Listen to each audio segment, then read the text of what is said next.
Is there something that you truly, relentlessly desire?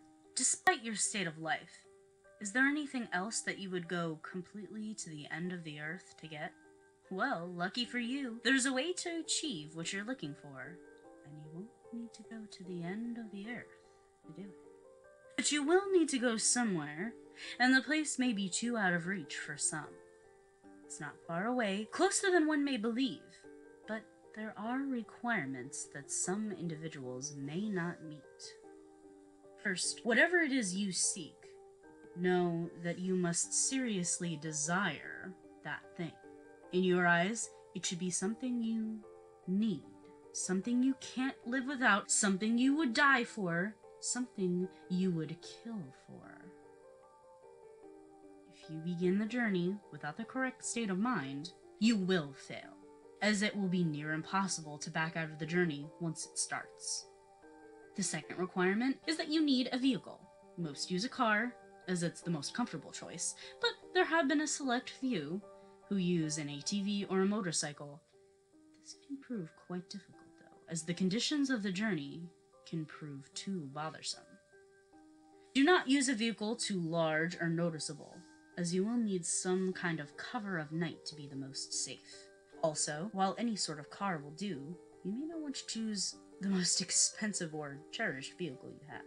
You can take your slick new black Mercedes for the drive, but don't expect it to come out in a pristine state. Make sure your vehicle is completely fueled before beginning the drive. You're going to need the gas. The first task to accomplish is to locate this road. 11-mile road. Of course, it doesn't have that name. It's not on any map, and technically, it doesn't exist. It'll only show up if you're looking for it at the right time and are in the right frame of mind as specified earlier. You will only spot it if you know what you're looking for. And finally, you must be alone on the journey. Didn't think you'd be able to go with a group or a loved one, did you? No.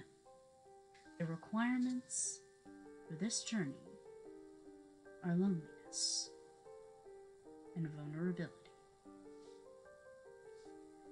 It must be night when you begin. Choose the time of night where you believe the roads are least populated. Drive to any area that is just a stretch of road surrounded by woods. Here is where you want to start paying close attention. If you're looking for the road, it will turn up, but you need to search for the road's hint in order to pull down the right one. Once you're close, you will see or feel its signs, and the signs will depend on what it is you desire. For example, if you're in search of wealth, you may spot a shimmering glow on the empty branches of a tree that resembles gold or diamonds. If you seek love, you may begin to see rose petals glowing down the road's direction.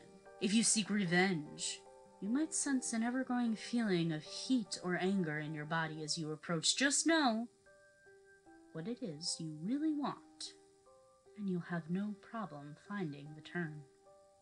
Once you're sure you've found the revealed road, take a deep breath, count to 5, turn onto the road. At this point, you've officially started on your journey through 11 miles, leading to whatever it is you seek. Each mile will test your desire and will expose if you really do want what you're searching for. Before you go any further, stop the car and be wary of a few advisements. Number 1, do not turn on the radio while driving. Do not use a phone during the drive.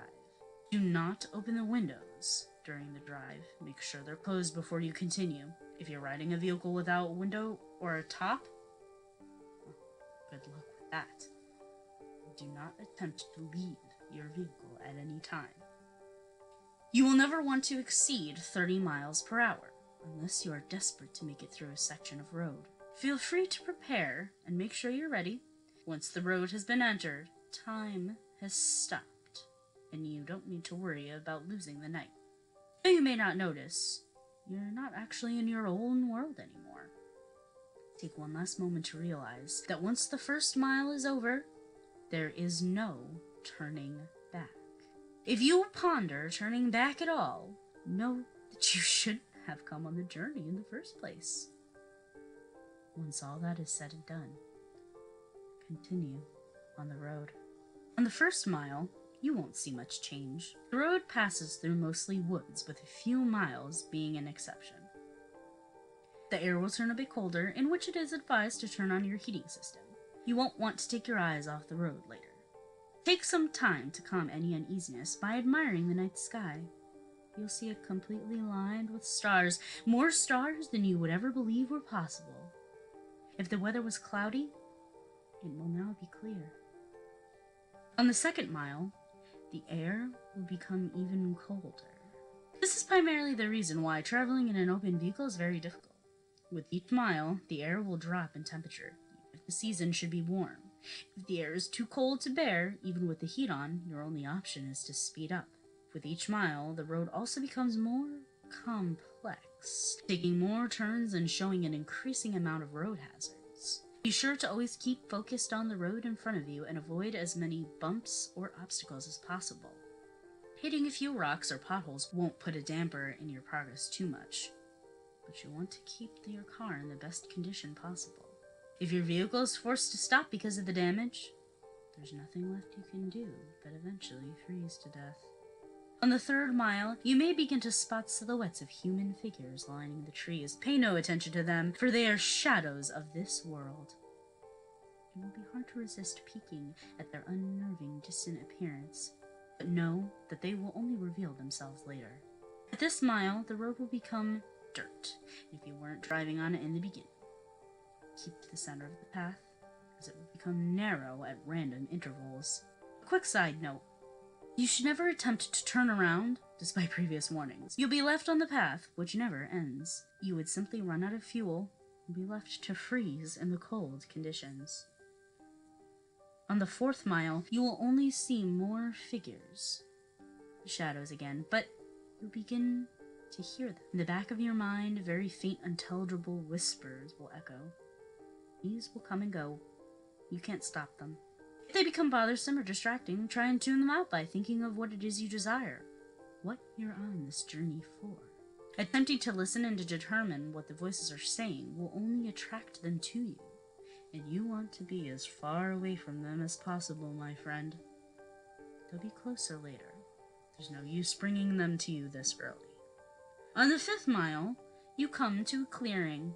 The line of the trees to your left will disappear and reveal a lake with no end, and a beaming great moon over the water. The illumination of the moon will be so spectacular that the vehicle's headlights will no longer be required. Go ahead, turn them off. Restrain yourself from gazing at the moon. If you look at its light for more than a few seconds, the road will end, throwing your vehicle into the water, and you will freeze within seconds. The voices will be gone for this mile, but don't rejoice yet. Our little shadow friends will be back. In the sixth mile, take into account that you are more than halfway done. Great job! Despite progress, you might lose hope on this mile. The stars have disappeared at this point, leaving an empty, black abyss of a sky. The clearing has ended, leading you back to the woods. The only light here will be provided by your vehicle's headlights. Oh, did I forget to mention? Go ahead and turn them back on. They will flicker from time to time, and if you're not sure that they're working, keep them on. If you have a radio in the vehicle, it will turn on here. If you didn't turn it off beforehand, it will produce an overwhelming screech that will send you off the path. A calm voice will then begin to speak about your greatest fears, what it is you are horrified of. It will speak in that way that will cause you to visualize the words in your mind. Don't listen to it. If you begin to comprehend what it's saying, the horrors will prove too much for you to stay on the road safely. Attempting to turn off the radio will prove no use, so don't even bother. Speed up here if you need to, just keep your mind off the voice as much as you can. As you approach the end of the mile, the voice will fade out, leaving your ears at peace for now. On the seventh mile, the voices from the figures will return. Won't sound like a whisper this time, but more like screams, growing ever closer with every second. At this point, you'll hear one of them in your ear, as if one were right behind you in the car. This is because one of the figures has found their way into the car. But don't turn around. The faces will shock you into paralysis, leaving you to stray off the road. If you don't draw attention to it, it will become uninterested and leave.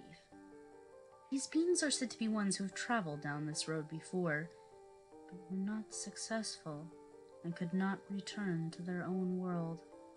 It has been said from experience that these beings can't physically harm you. As long as they don't cause you to wreck, you should be okay. On the 8th mile, slow down. The road here takes very sharp turns, which if overshot, will throw the vehicle into an endless pit. Cold is near fatal here. If you were to have a glass or a bottle of liquid in your vehicle, it would be solid in seconds. The heating system will become completely obsolete. Your headlights will flicker and may shut off from time to time. You should brake if this happens, but do not stop moving. The figures will be following you very closely at this, and if you should stop for too long, they will trap your vehicle. More of their screams can be heard, louder than before, but it also has an underlying maniacal laughter. Their hands will claw at your windows, desperate to reach onto something living. Do not look at them. They won't block your windshield. The last thing you want to happen is a crash and be trapped with them. If you don't make it from here, pray that it's the freezing that ends you instead of the shadows. On the 9th mile, your vehicle will stall. The headlights will shut off, as will the other systems inside. There's nothing you can do. What you will need to do is close your eyes and immediately attempt to restart your vehicle. Will your vehicle to restart. Keep your eyes closed, as the figures will have surely surrounded you at this point. The starting of the vehicle will frighten them away, though, and they will wallow away back into the woods. This will give you a chance to start moving forward again. If you begin to hear the windows crack from their struggle, don't lose focus. Beings can alter the vehicle, but remember, they still do not have the strength to physically affect you. You will hear nothing but their voices rampage in their mind, their screams and their laughter. They could be anywhere, a dozen or 100 miles away. Once you start the vehicle, floor it. Floor it as long as you can, as long as it will allow you to stay on the path. When the mile's done, the beings will retreat. On the 10th mile, the voices of the beings will stop. If you were to look in your rearview mirror, you would see them, but not as if they were chasing you, just watching, seeing you go off. As you go down this mile, the road will be smoother, as if you were back at the first mile. The figures will be lining the sides of the path, watching you, but they won't be after you. Take a breath and relax. Some have theorized that the beings are impressed here. You've come a long way on your journey to what you desire. But this is false. They are not impressed. They're happy you are about to approach the next mile. They're happy because you are most likely going to die. On the 11th and final mile, everything in your vehicle will lose power as it did on the 9th. The vehicle would normally be immobile, but you will be moving. An unknown force is pulling you forward. In the darkness, you will see a glowing red light ahead, as if it were the light at the end of a tunnel. Close your eyes and cover them. Do not look. Do whatever it takes, because you do not want to see what you are about to go through. Covering your ears would also be helpful, but keeping your eyes closed is the higher priority. The red light is another clearing, but there's no moon or lake. Once it's entered, an unrelenting, inconceivable noise will sound from all directions. No amount of bravery or conditioning will spare you from these sounds. The cold will turn to a merciless heat, burning all parts of the vehicle. You will feel the illusion of the flesh searing from your bones. That every part of you is being destroyed as you travel through screams and audible suffering. As long as do keep your eyes closed and resist the urge to see where you are, you will survive the suffering. It will last a total of 31 seconds, but many fail to keep their eyes closed during that time and are left to the worst fate of all. Where's the smile located? Those who have survived don't know. Some have named it the transmission from hell, but whether it's a part of hell is debatable. After the final mile, the power will return. Stop the vehicle, take a moment to possibly regain some of your sanity. Let the screaming in your ears begin to fade, and know that you have nearly completed your journey. The hardest task overcome. Begin to drive forward. After a few yards, your vehicle will arrive at a dead end. Stop here. Don't attempt to move again. Nothing will happen right at this second, but don't be disappointed. Relax, close your eyes, take a breath. It's all gonna be okay. Imagine in your mind what it is you've desired the entire time. It will most likely still be the same as when you entered, but with some of this desire, it may actually change making this journey. Think about what it is that you risk such terrifying and difficult means to acquire, and imagine possessing it in your hands. Once you've completely visualized this, slowly open your eyes. You will then find yourself at the beginning of the unnamed road where you first began. This may confuse you, but know that you are finished. It's over, your task is done. Your mind will turn to your reward. If what you desired is material, check the back seat or in the trunk if the object is larger. If the object was small enough, it might already be in your pocket. But if what you desired was non-material, then don't be disappointed if the change is not immediate. Turn back to where you came from, and you will find that your life is what you wanted. You may have found the love of your dreams. You may have gained an unnatural, unimaginable power. You may have put your most hated enemy in the most satisfying revenge situation possible. You will have no doubt gained what you desire. So, now that the task is done, what's the catch? Is your vehicle cursed? Are you cursed? Is your immortal soul bound for hell? Is there something you're about to lose? Is your death imminent? Well, to put it in short, the answer to all of those questions is no. You've done the challenge. You drove through hell. You proved worthy of what you desire. As stated before, the sounds of the 11th mile will continue to exist in your mind for the rest of your life, actually causing you some vivid and unusual nightmares, but those will pass eventually, and they're nothing compared to what you've gained. One last question. Is there something else you desire? Are you not satisfied yet? After all, you're left right back where you started. That road is right in front of you. Are you up for another drive? If so, buckle up, take a breath, and move forward.